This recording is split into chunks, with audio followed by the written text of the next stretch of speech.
हमारे साथ बातचीत करने के लिए मौजूद है एमएलए डोडा ईस्ट महराजुद्दीन मलिक साहब, जो 8 महीने के बाद कल डोडा पहुंचे। और डोडा में आपने देखा कि लोगों का सैलाब आपने देखा, लोग अलग अलग इलाकों से जो है अपना प्यार दिखाने के लिए आए हैं और लोग जो हैं अलग अलग इलाकों से कल डोडा की ओर पायदल सफर कर रहे थे। ऐसे हमने ये भी इतने लोगों को देखा। और आज महराज साहब से कुछ चंद एक सवाल रहेंगे, जेल की जिंदगी कैसी रही उसके हवाले से बात करेंगे, क्योंकि बहुत सारे लोगों ने इंटरव्यू किया, सियासी हवाले से इंटरव्यू किया। हम जेल के बारे में पहले बात करेंगे। महराज साहब, आप बताएं कि 8 महीने जेल के अंदर कैसे गुजरे? देखिए, जेल का सफ़र तो काफ़ी कठिन होता है, ऐसा नहीं है, लेकिन एडजस्ट करने के लिए वहाँ पे जो लोग आए थे उनके दर्द के सामने महराज का दर्द कुछ भी नहीं था। उनके दर्द के साथ हमारा दर्द भी ख़त्म हो गया, क्योंकि हर दिन मतलब 10-20 लोग जो हैं जेल के अंदर आते रहते थे और कश्मीर के काफ़ी नौजवान वहाँ पर थे जो बेगुनाह जेलों के अंदर थे। बहुत सारे लोग थे जो बेगुनाह जेलों के अंदर थे जिनका कोई आता पता नहीं है। क्या महराज मलिक साहब अब उन लोगों की बात करेगा आने वाले वक्त में जो अभी बेगुनाह जेल के अंदर बंद हैं? देखिए, ये तो होना चाहिए, लेकिन ये भी समझिए ना कि उन लोगों को जेल की सलाखों के पीछे किन लोगों ने डाला या किन लोगों ने डलवाया, और जिन लोगों के हाथ में इस वक्त इक़्तिदार है वो उन लोगों के लिए क्या कर रहे हैं। बहुत सारी पॉलिटिकल पार्टीज ये कह रही हैं कि कश्मीर के जो लोग जेलों के अंदर हैं उन्हें जेलों में से शिफ्ट किया जाए। अरे निकालने की बात करो ना, उनकी लड़ाई लड़ो जो बेगुनाह है जेलों के अंदर हैं। बहुत सारे ऐसे लोग भी हैं जो मेरे साथ रहे, उनका तो अभी तक केस भी नहीं चला है, कई साल हो गए हैं, कोई पता ही नहीं है कौन सा केस है। तो जो जेल के अंदर जिंदगी थी उनके दर्द के साथ साथ जो है वो थोड़ा सा कम भी पड़ गया वहाँ पे। मेरा साहब, जब राज्यसभा मेंबर्स चुनने थे उस टाइम, फिर जब इलेक्शन हुआ, जब एक बीजेपी का वहाँ पर राज्यसभा मेंबर बन चुका, फिर बाद में जाके ये भी आफाई नेशनल कॉन्फ्रेंस ने बाजार आफों का बाजार उन्हें गर्म किया। उन्हें ये भी बताया कि महराज मलिक ने बीजेपी को उस टाइम वोट किया। ये इस बात की आप तस्दीक करना से पूछ लीजिए ना, बीजेपी को वोट किसने दिया? एक महराज ने तो उस उधर वहाँ नाम तो नहीं ना, वहाँ कितने वोट ऐसे हैं जो उनको पड़े हैं? उनके तो कितने वोट थे? 26-27 वोट थे, उनको तो 32-34 वोट आ गए। वो लोग उनसे पूछे ना, फिर 8 महीने महराज जेल काटता, वोट देता, तो वोट का बदला तो कुछ तो होना चाहिए था।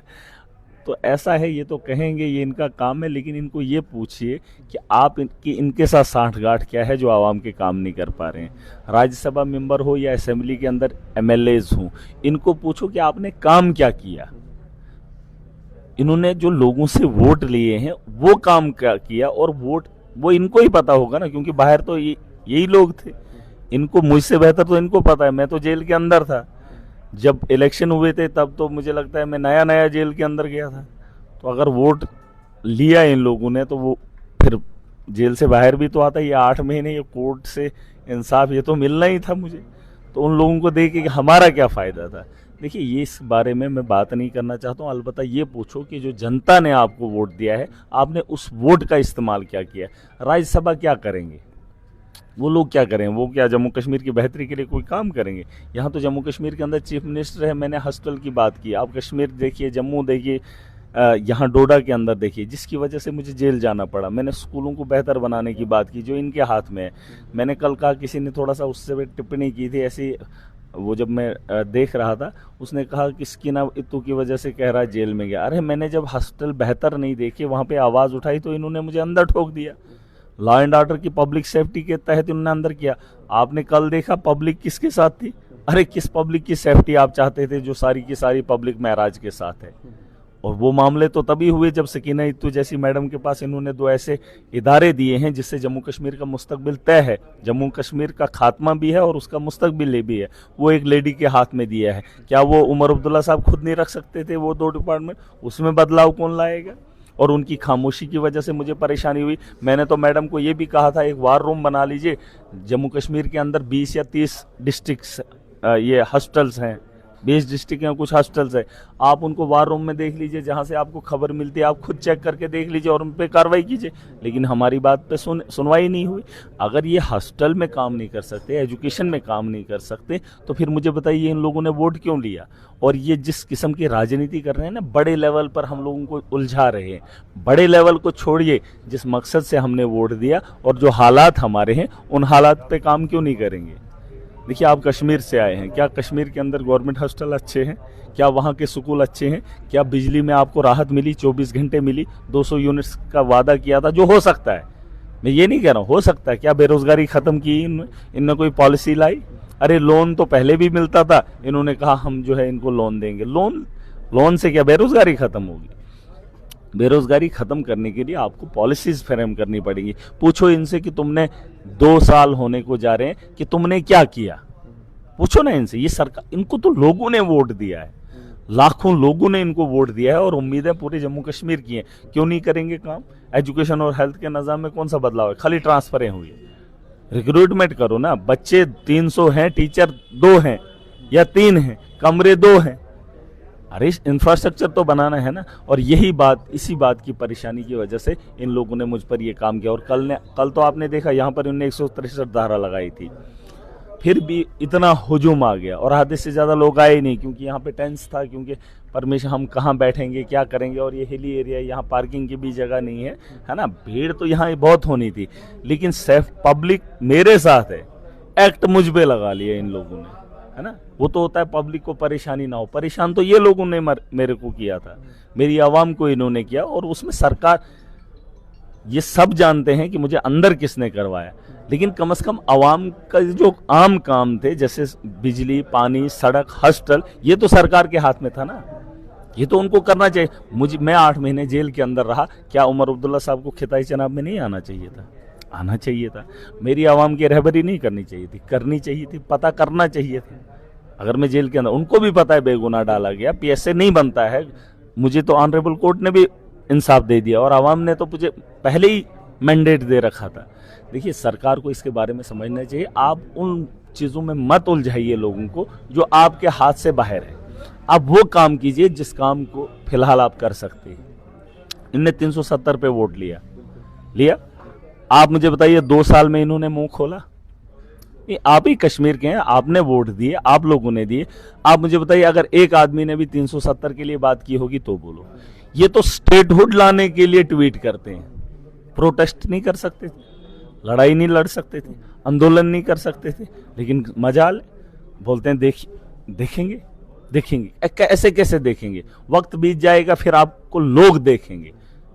अब खिताई चुनाव की बात करें, असेंबली सेशन जब चल रहा था और बीजेपी के कुछ MLA उन्होंने कहा कि कोई खिता विता नहीं है, ये जम्मू डिवीजन है और कश्मीर डिवीजन है। खिताई चुनाव को मानते ही नहीं है बीजेपी वाले, क्या कहेंगे? बीजेपी वाले मानते क्या है? वो तो कुछ मानते ही नहीं, वो सिर्फ धर्म के नाम पे चंदा और धंधा करते हैं। वो कहाँ और कुछ मानते हैं? वो सत्ता मानते हैं, वो छीनना मानते हैं।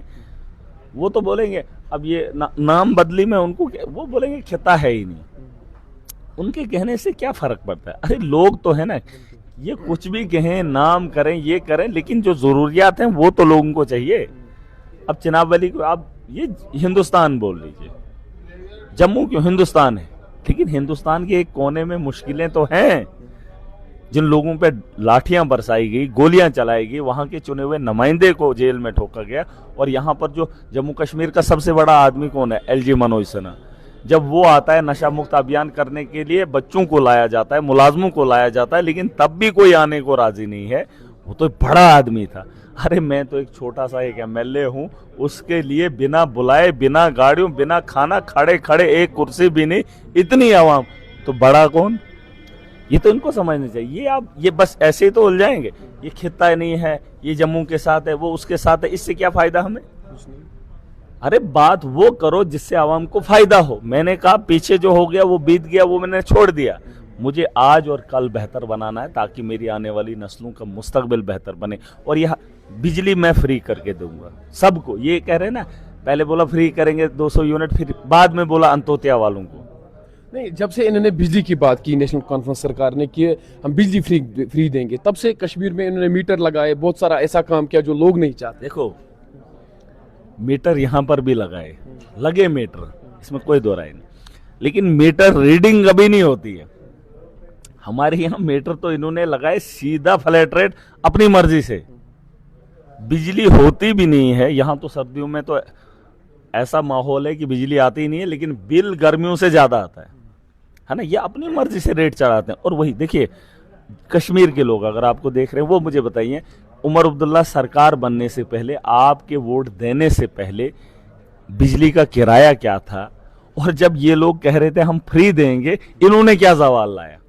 क्या इन्होंने कमी की कि बढ़ाने का काम किया? सुनिए मेरी बात, देखिए सच्चाई है जो मैंने देखा है। अगर कश्मीर में ये प्रॉब्लम आ रही है, उसी के तर्ज पे मेरे खिताई चनाब हो या जम्मू हो या पीर पंचाल हो, खिते ये लोग नहीं मानते, लेकिन पूरे जम्मू कश्मीर के अंदर बिजली के भाव जो है इतने बढ़े जितने हमने सोचे नहीं थे। और सरकार से उम्मीद थी बेहतरी की, लेकिन अब ये लूटने का काम कर रहे हैं। आप मुझे बताओ, ये सवाल उमर साहब को कौन पूछेगा?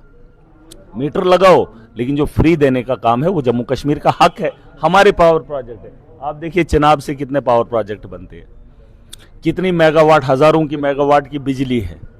इनके साथ इन्होंने कॉम्प्रोमाइज करके इनको भी वक्त पे बेच दिया, वक्त पे इन्होंने भी दलाली कर ली।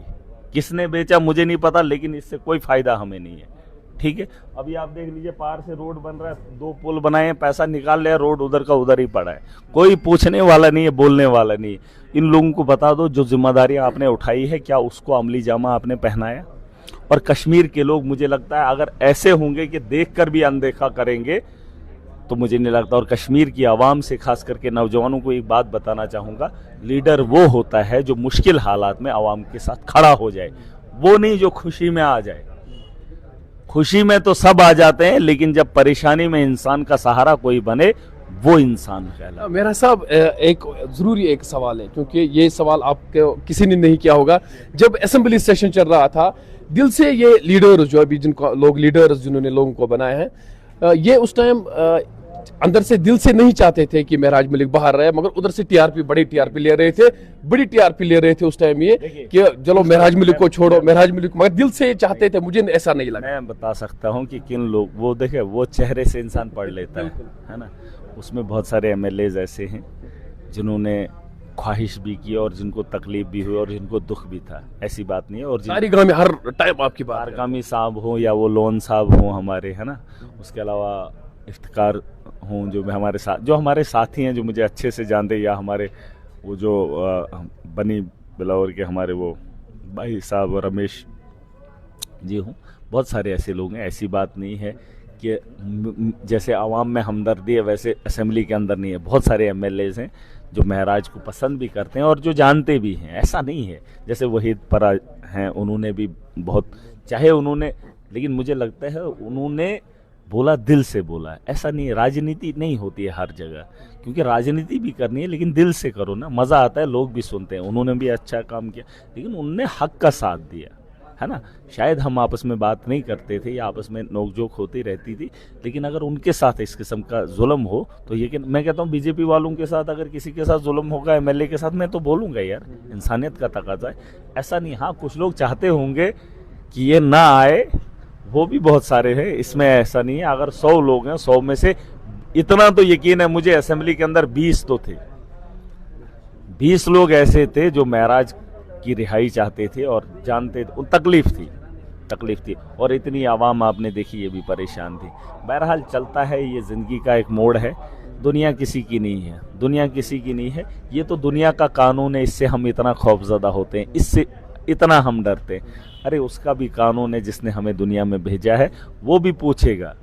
वहाँ इंसान जो है वो गवाही नहीं देगा, वहाँ एज आ इंसान की गवाही देंगे और वहाँ बचाने वाला कोई नहीं होगा। मेरा साहब, आप 8 महीने जेल के अंदर रहे, आपके बहुत सारे लोग कह रहे थे कि अब महराज साहब बाहर आएंगे, लहजे में नरमी होगी, अब वैसे बात नहीं करेगा, ऐसा? हाँ, नरमी हो सकती है, ऐसा नहीं है, क्यों नहीं हो सकती है। जो 8 महीने सिर्फ 8 घंटे बात कर सकता है, वो बाहर आकर क्या खामोशी से बड़े प्यार से बात नहीं कर सकता है ना। ऐसा नहीं है, मैं बड़े प्यार से, बड़े एहतराम से, आपको क्या लगता है मैंने गालियां नहीं दी है, मैं बदतमीज़ नहीं हूँ।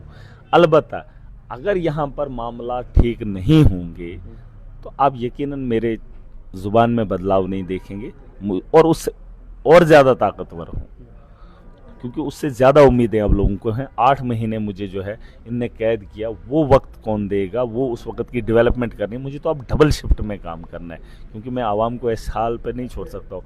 हाँ, ये लोग ठीक हो जाएंगे। देखिए, ये लोग माशरे की बेहतरी चाहेंगे। आप देख लेना, तारीफों के फूल हम बहा देंगे। जिस तरीके का स्वागत हमारा है, इस तरीके से हम इनका इस्तकबाल और यहाँ से रवानगी भी करेंगे, है ना। लेकिन जो अच्छा करेगा, लेकिन जो बुरा करेगा तो उसके लिए जो है हमारे लिए यहाँ जगह। जो आपकी लीगल टीम बनी उस टाइम उन्होंने कहा था कि हम डीसी डोडा पे केस करेंगे, कंपनसेशन मांगेंगे उसको, उस केस का क्या कुछ हुआ, आपको मालूम है इसके बारे में? वो तो मैंने कल मैडम भी आई थी, मैंने उनसे बात की थी, उस पर देखेंगे, आगे करेंगे और यकीनन करेंगे, क्यों नहीं करेंगे। क्योंकि जिस तरीके से उन्होंने ये काम किया, मैंने कहा ना पब्लिक मेरे साथ है। आपने देखा वो एलजी आया था तो बच्चों, स्कूल के मुलाजमों को, बाकी जितना भी स्टाफ था वो बुलाया था, भीड़ नहीं इकट्ठी हुई, है ना। लेकिन मैं लीडर तो मैं हूँ, आवाम तो मेरे साथ है। पब्लिक सेफ्टी अब बनता था मेरे पे, बनता था, नहीं बनता था, उसका जवाब तो आवाम ने दे दिया, है ना। लॉ एंड ऑर्डर तो आवाम के लिए होता है, क्योंकि आवाम सारी मेरे साथ है। अब तुम लॉ एंड ऑर्डर की बात और पीएसए की बात किसके लिए करते? तो यकीनन मुझे लगता है वो काम होगा, उस पर कार्रवाई। अगर क्या मैसेज रहेगी जम्मू कश्मीर के आवाम को लास्ट? नौजवानों के लिए मैं मैसेज है, देखिए हर फील्ड के लिए आप तैयारी करते हैं। जैसे आप मीडिया में हैं, दूसरा कश्मीर का भाई आईएएस की तैयारी कर रहा है, कोई केएस की तैयारी कर रहा है, कोई पुलिस में भर्ती होना चाहता है, कोई फौज में जाना चाहता है, कोई बिजनेसमैन बनना चाहता है, कोई वकील, कोई डॉक्टर, कोई कुछ। इस पोस्ट के लिए अभी कोई कश्मीर का वो नौजवान जो आवाम से हमदर्दी रखता है, वो फॉर्म भरने की ख्वाहिश नहीं करता है, वो इसकी तैयारी नहीं कर रहा है, जिसे मैं पॉलिटिक्स मानता हूँ। लीगल टीम आपके लिए पूरी बात मैं चाहता हूँ कि जम्मू कश्मीर का नौजवान ये समझे कि यहाँ पर भी एक काम है जिस काम को हमें करना चाहिए। और मैं चाहता हूँ कि कश्मीर के कॉन्स्टिट्यूंसी से एक आदमी तो मुझे चाहिए, एक आदमी तो मुझे चाहिए जो इस बेड़े को उठाना चाहे, इसमें फार्म लगाने का काम करे। और मैं उम्मीद करता हूँ कश्मीर का दौरा हम बहुत जल्द करेंगे, अगले महीने से कश्मीर का दौरा हमने तय किया है। और मैं चाहता हूँ जिन जिन डिस्ट्रिक्ट्स के हम तो जाएंगे, पूरे के पूरे 10 डिस्ट्रिक्ट्स में, मैं चाहता हूं कि वहां पर आएँ, मुलाकात करेंगे और एक नई जम्मू कश्मीर की बात करेंगे। और अगर ज़्यादा होगा तो यकीनन मुझे लगता है कश्मीर में डेरा ही डालना पड़ेगा। अब थोड़ा सा ज़मीन का हिस्सा वहां किसी से ले ले, लोग आपको बहुत पसंद, वहीं कश्मीर में ही आप थोड़ा हिजरत करेंगे, क्योंकि ज़िंदगी में हिजरत करना बहुत ज़रूरी है। अब तो कल हमने यहाँ की आवाम को भी कहा है कि आप थोड़ा, हम यहाँ से हिजरत करेंगे, कश्मीर की वादी में थोड़ा बसेरा डालेंगे और वहाँ की आवाम को इकट्ठा करके, वहाँ के नौजवानों को इकट्ठा करके जम्मू कश्मीर का मुस्तकबिल बेहतर बनाएंगे। क्योंकि कश्मीर से ही ये सारे फैसले होते हैं। तो मुझे पूरी उम्मीद है कि आने वाले कल में जम्मू कश्मीर के नौजवान और ख़ास करके कश्मीर के नौजवान वो इस बात को समझेंगे। एक आदमी मुझे चाहिए असेंबली से, बाकी करें ना अपना अपना काम, जैसे मैं कर रहा हूँ, मैं एक आदमी हूँ, अपना काम कर रहा हूँ। वहाँ से भी एक आदमी अच्छा सा, ईमानदार सा, जो आवाम का दर्द रखता हो, उसमें बांटेंगे। जब बनेंगे तभी तो बांटेंगे, लेकिन जब बनेंगे नहीं फिर इन लोगों के सामने भीख मांगते हैं। और मैंने कई लोगों को देखा, वोट नहीं देते हैं, लेकिन जब मुश्किल में पड़ जाते हैं, एमएलए साहब ये कर, तो वो क्यों करेगा? उसको आपके दर्द के साथ कोई वास्ता नहीं है, वो क्यों करेगा? लेकिन जब आप बनोगे तो आपके हाथ में होगा, ताकत होगी, पावर होगी, आप खुला और दिल खोल कर आवाम का काम करेंगे। तो इसलिए बहुत जल्द कश्मीर आ रहा हूँ, देख लीजिएगा, कहीं पे बसेरा करने का, हिजरत तो हम करने वाले हैं। बहुत बहुत शुक्रिया। आने वाले वक्त में कश्मीर का दौरा होगा और कश्मीर के लोगों से गुजारिश रहेगी कि आप तैयार रहना, क्योंकि जश्न की तैयारी अब कश्मीर में भी होने वाली है और मजीद भी क्या कुछ होगा जम्मू कश्मीर में, वो भी हम सबसे पहले आप तक पहुँचाने की कोशिश करेंगे। आप हमारे साथ देखते रहे रिफॉर्मर जम्मू।